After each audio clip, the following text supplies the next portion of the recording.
श्री शिवाय नमस्तुभ्यम। हम सबको पता है कि कार्तिक मास का बहुत ही पवित्र महीना चल रहा है और इसी पवित्र महीने में आती है आंवला नवमी का बहुत ही प्यारा सा दिन। काफ़ी ज़्यादा लोग को अभी भी कंफ्यूजन है कि भैया जो आंवला नवमी का पर्व है, हम लोग को जिस दिन खीर बनाना है, आंवले पेड़ की पूजन करनी है, वो हमें कब करना है? 9 तारीख को करनी है या फिर 10 को करनी है? 10 को अगर है तो उस दिन तो रविवार है, हम कैसे करेंगे पूजन आंवला की? और अगर 9 को है तो क्या उसका सिस्टम है? सारी बातें हम लोग इस पूरी वीडियो में समझेंगे और साथ ही साथ आपको यह भी बताऊंगा कि अगर आप व्रत हो तो कैसे करना है और व्रत नहीं हो तो आपको क्या करना है। खीर की भी बात इस पूरी वीडियो में हम लोग करने वाले, ठीक है ना।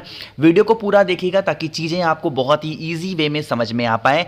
सबसे पहले जो एक बहुत बड़ा डाउट है आप लोग के दिमाग में ना, वो है कि भैया 9 तारीख को है आंवला नवमी या फिर 10 को, है ना। एक यहाँ पे आपके सामने पंचांग ओपन है, आप देख लो, बहुत ही सुंदर सा ये पंचांग होता है। इसी से मैं सारी वीडियोस को बनाता हूँ, सारे पंचांग को देख करके वही आज आपके सामने मैंने ओपन कर रखा है। देखो, जो आंवला नवमी होती है इसका मतलब नवमी तिथि कब होती है?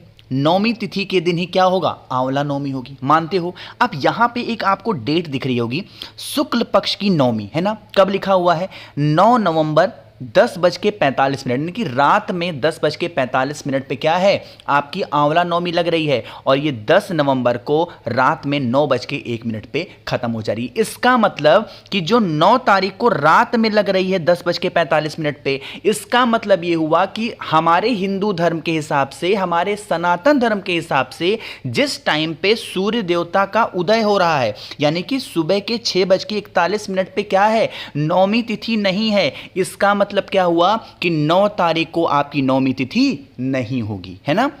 अब देखो, 10 तारीख को जो सूर्योदय के समय पे क्या है? आपकी नवमी तिथि है। इसका मतलब 10 तारीख को पूरा दिन, पूरी रात क्या मानी जाएगी? आपकी आंवला नवमी का पर्व माना जाएगा। इसलिए जो भी मेरी बहनें, जो भी मेरे भाई लोग, अगर आप व्रत रहते हो या व्रत नहीं रहते हो, जो भी उपाय वगैरह आपको करना है तो आप 10 तारीख को करोगे। 10 नवंबर को, 9 नवंबर को आंवला नवमी का पर्व नहीं, है ना। अब यहां पे एक बहुत बड़ी प्रॉब्लम इस बार क्रिएट ये हो रही है कि 10 नवंबर को क्या पड़ रहा है? रविवार, यानी कि संडे का दिन। और आपको बहुत अच्छे से पता होगा कि संडे के दिन हमें आंवले पेड़ की ना तो पत्तियों को तोड़ना चाहिए, ना तो आंवले को खाना वगैरह चाहिए। तो अब ये बात आती है, भैया कैसे जाएंगे हम लोग आंवला नवमी के दिन हम लोग आंवले पेड़ के नीचे, ठीक है ना। देखो, नीचे जा सकते हो लेकिन यहां पे तोड़ने का महत्व नहीं है। सबसे पहले आपको दूसरी हम लोग बात करते हैं कि जो आंवला नवमी पे आपको उपाय करना है। एक उपाय अगर आप लोगों ने गुरुजी की कथा में सुना होगा या समझा होगा तो वही उपाय है कि जो भी व्यक्ति आंवला नवमी के दिन आंवले वृक्ष के नीचे जा करके खुद तो भोजन करता ही करता है, कुछ ब्राह्मण को भोजन कराता है, या फिर कोई भी उनके रिश्तेदार हो, नात बात हो, या फिर जो भी लोग हों उनको भोजन कराता है, तो उनको हमेशा सुख, समृद्धि और शांति प्रदान होती है। ये भी आपको पता होगी। लेकिन ये बात आती है कि भैया हमें क्या चीज़ बनाना चाहिए। सबसे अच्छी चीज़ होती है, अगर आप बहुत ही कॉमन सा, नॉर्मल सा बना सकते हो तो वो है खीर। वैसे तो नॉर्मली लोग पूरा भोजन खाते हैं ना, पूरा भोजन वहीं पे बनाएंगे, पूरा चूल्हे से, या फिर कुछ लोग गैस सिलेंडर का भी इस्तेमाल करते हैं, वहाँ पे रखते हैं, पूरा परिवार वहाँ पे ऐसे पिकनिक के फॉर्म में समझ लो हो जाता है। पूजा पाठ तो अपनी एक जगह है ही, साथ ही साथ इसी पर्व, इसी त्योहार के हम लोग इर्द गिर्द में अपनी पूरी फैमिली के साथ में एक साथ बैठ करके भोजन कर लेते हैं। आंवले वृक्ष के नीचे अगर आप भोजन के साथ में खीर ग्रहण करते हैं तो इसका एक अपना अलग महत्व है। देखो, खीर क्या होता है? अगर आपको माँ लक्ष्मी को प्रसन्न करना है, यानी कि माँ लक्ष्मी को बहुत ज़्यादा खुश करना है, तो उनको हमेशा खीर का भोग लगाया करो, है ना। देखो, भोग लगाने के लिए माँ लक्ष्मी को तो बहुत सारी चीज़ें भरमार पड़ी हैं, लेकिन अगर आपको चाहिए कि आप मां लक्ष्मी को जल्दी खुश कर पाओ तो उनको हमेशा खीर का भोग लगाना, और पूरी फैमिली, पूरा परिवार अगर उस खीर का आप सेवन करते हैं, खाते हैं, तो कभी आपके घर में धन की कमी नहीं होगी। तो आपको क्या करना है? आंवला नवमी के दिन, यानी कि 10 तारीख को सुबह के टाइम पे काफी लोग करते हैं, काफी लोग शाम के टाइम पे। मैं आपसे कहूंगा कोशिश करो शाम के टाइम पे आंवले पेड़ के नीचे जाओ। एक बहुत बड़ी सवाल ये भी है कि भैया हमारे घर के आसपास में आंवले का पेड़ नहीं है ना। देखो ये जो कार्तिक का महीना है ना, इससे पवित्र दिन आपको नहीं मिल पाएगा आंवले का पेड़ अपने घर में लगाने का। तो जिन भी लोगों के घर में आंवले का पेड़ है तो बहुत अच्छी बात है, अगर नहीं है तो इस प्रकार से जैसे गमले में लगा है ना, आप भी मार्केट जाओ, छोटा सा पौधा लेके आओ और घर में गमले में लगाओ और उसके पास में बैठ करके आप खीर का भोजन कर लो। जो भी चीज़ घर में आपके बनी हो उसका भोजन आप कर सकते हो ना। बहुत ही ज़्यादा अच्छा सुंदर सा संयोग है, आपको करना है। एक चीज़ का ध्यान रखिएगा जब आप आंवले पेड़ के नीचे बैठ करके, कोई बड़ा सा पेड़ होना चाहिए वैसे तो, आप इसके नीचे बैठ के जब भोजन करोगे ना, ध्यान रखिएगा आप अपने हाथों से पत्तियों को तोड़ना मत। देखो कोई और दिन होती आप तोड़ लेते, कोई दिक्कत नहीं थी, कोई इशू नहीं थी ना, लेकिन जो आंवला नवमी का दिन होता है, भगवान हरि का दिन होता है, माँ लक्ष्मी का दिन माना जाता है, आंवले पेड़ की पूजन करते हैं हम लोग, तो आपको अपने हाथों से ना तो आंवला तोड़ना है ना तो आंवले की पत्ती। और हाँ एक चीज़ का ध्यान रखिएगा, आंवला खाना भी मत, ठीक है। जब तोड़ोगे नहीं तो खाओगे कहाँ से।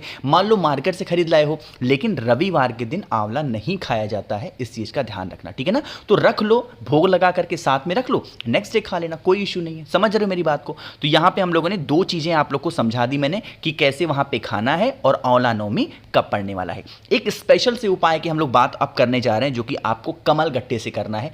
क्या इसके फायदे हैं मैं बताऊंगा आपको तब जब आप सभी लोग करेंगे वीडियो को लाइक, और जिसने अभी तक जिसने चैनल को सब्सक्राइब नहीं किया तो क्यों नहीं कर रहे हो, जल्दी से कर दो चैनल को सब्सक्राइब, है ना। अब देखो यहाँ पे एक बात बता दूं आपको मैं, यह उपाय के बेनिफिट क्या होंगे। जैसे ही आपको कमल गट्टा दिखता है ना, आपके माइंड में एक ही चीज़ होनी चाहिए, स्पेशली उपाय किसके लिए होगा, धन के लिए ना। आज के टाइम पे इंसान कितना भी एक बात मैं आपको बताने जा रहा हूँ, अब शायद आपको बुरी लग सकती है, कुछ लोग को अच्छी भी लगेगी।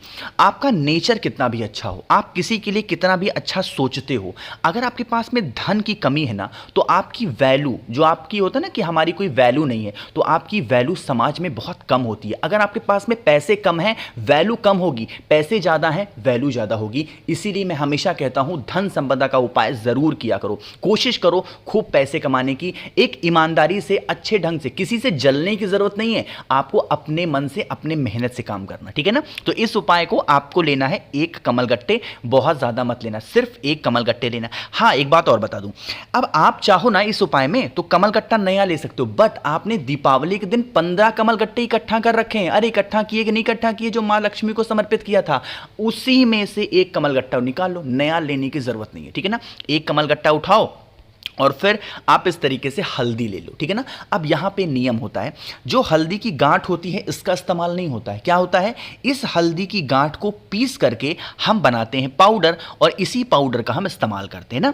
आपको क्या करना है, आंवले वृक्ष के नीचे जाना। अगर बड़ा पेड़ है ना तो सबसे अच्छी बात होगी। अब अगर बड़ा पेड़ नहीं है तो आपके घर में गमले का पेड़ हो, ऐसे नॉर्मल सा पेड़ हो ना आंवले का, वहां पे जाना और आपको वही सेम काम करना है। जो कमल गट्टा आपके पास में है ना, सबसे पहले उस कमल गट्टे को आपको क्या करना है, आंवले पेड़ की जड़ में रख देना। और हाँ, जब हम महादेव को कोई भी जल चढ़ाते हैं, उपाय करते हैं, तो हमेशा मैं बताता हूं अपना चेहरा कौन सी दिशा में रखा जाता है, नॉर्थ डायरेक्शन यानी कि उत्तर दिशा। लेकिन जब आंवले पेड़ की पूजा की जाती है तो उत्तर दिशा नहीं रखा जाता है, कौन सी दिशा अपना मुख रखते हैं, ईस्ट डायरेक्शन यानी कि पूर्व दिशा की तरफ अपना मुख रखना होता है, ठीक है ना। कमल गट्टा समर्पित करना, और कमल गट्टा समर्पित करने के बाद में जो आपके पास में हल्दी है, उस हल्दी को एक चुटकी आपको हल्दी ओम नमो भगवते वासुदेवाय, फिर से बोल रहा हूं एक बार नाम को नोट करेंगे, ओम नमो भगवते वासुदेवाय का स्मरण करके अगर आप कमल गट्टे के ऊपर आंवले वृक्ष के नीचे हल्दी समर्पित करते हैं शाम के टाइम पे प्रदोष काल में, तो आपके घर में मां लक्ष्मी का वास होता है। कभी भी पैसों की कमी, पैसों की किल्लत आपके घर में नहीं होती है ना। तो भूलना नहीं है, हर इंसान को, हर व्यक्ति को इस उपाय को जरूर करना होगा। तो यहां पे हम लोगों ने बात कर ली है अपने 3 उपाय की। एक छोटे से स्पेशल से उपाय की और बात करते हैं, जो कि होगी आपकी फैमिली के लिए, आपके परिवार के लिए। देखो कोई भगवान नहीं है आज के टाइम पे कि कोई ये जान जाए कि हमारे लड़के की शादी अच्छी होगी या हमारी लड़की की शादी अच्छी होगी या मेरी शादी अच्छी होगी, कोई किसी को पता नहीं है ना। हर इंसान ऐसे सोचता है कि ठीक है भाई हम शादी करते हैं, जो भगवान की इच्छा होगी होगी। लेकिन कभी कभी क्या होता है कि हमें रिश्ते खराब मिल जाते हैं, या फिर हमारे घर में जो बेटे बेटियां हैं उनकी जल्दी शादी नहीं हो पा रही, या फिर अच्छी शादी नहीं हो पा रही, या मन की शादी नहीं हो पा रही है। तो आप इस उपाय को करेंगे। इसके लिए आपको एक उपाय करना है, जिन भी लोगों का रिश्ता खराब खराब हो चुका है ना, मेरी बात समझ रहे हो, जिनके ससुराल खराब मिल गए या फिर जिनका मायका खराब मिल गया, ऐसे टाइप के, तो आपको क्या करना है, या जिनकी शादी नहीं हो पा रही है, अपने राइट हैंड पे दाहिने हाथ में हल्दी की छाप ऐसे लगा लो, मतलब पूरे हाथों में अच्छे तरीके से हल्दी ऐसे लगा लो, ठीक है ना, मेरी बात समझ में आ रही क्या, ऐसे हल्दी लगाओ। और हल्दी लगाने के बाद में अपने इसी पंजे की जो छाप होगी वो आप किसी भी आंवले पेड़ की जड़ में 5 बार मार देना। कितनी बार मारोगे? 5 बार। अब 5 बार मारोगे तो हल्दी क्या होगी, गीली हल्दी है तो 2-3 बार लगेगी अच्छे से, चौथी पांचवी बार अच्छे से नहीं लगेगी, तो लगे या ना लगे उससे मतलब नहीं है, बट आप 5 बार मार देना। मन हो एक ही जगह पे मारो, मन है अलग जगह पे मारो, इससे मतलब नहीं है, बट 5 बार अपने हाथों की छाप अगर आप आंवले वृक्ष पे डाल देते हैं तो इससे क्या होता है, हमारे रिश्ते सुधर जाते हैं, और जिन भी लोगों की शादियां नहीं हो पा रही या फिर मन की शादियां नहीं हो पा रही हैं तो वो जरूर हो जाएंगी, ठीक है ना। बाकी आप व्रत हो तो भी आप इस उपाय को कर सकते हो, व्रत नहीं हो तो भी कर सकते हो। व्रत आपके यहां जैसे निर्जला काफी लोग रहते हैं, निर्जला रह लो, काफी लोग पानी वगैरह पी के रहते हैं, तो आप जैसे नॉर्मली रहता है आप रह सकते हो, ठीक है ना। वीडियो पसंद आई हो तो लाइक ज़रूर करिएगा। कुछ पूछना है, नहीं समझ में आया, नीचे कमेंट सेक्शन में पूछें, और मेरे जितने भी भाई बहन आवाज़ आज मेरी पहली बार सुन रहे हैं चैनल को ज़रूर सब्सक्राइब करेंगे। श्री शिवाय, नमस्तुभ्यम।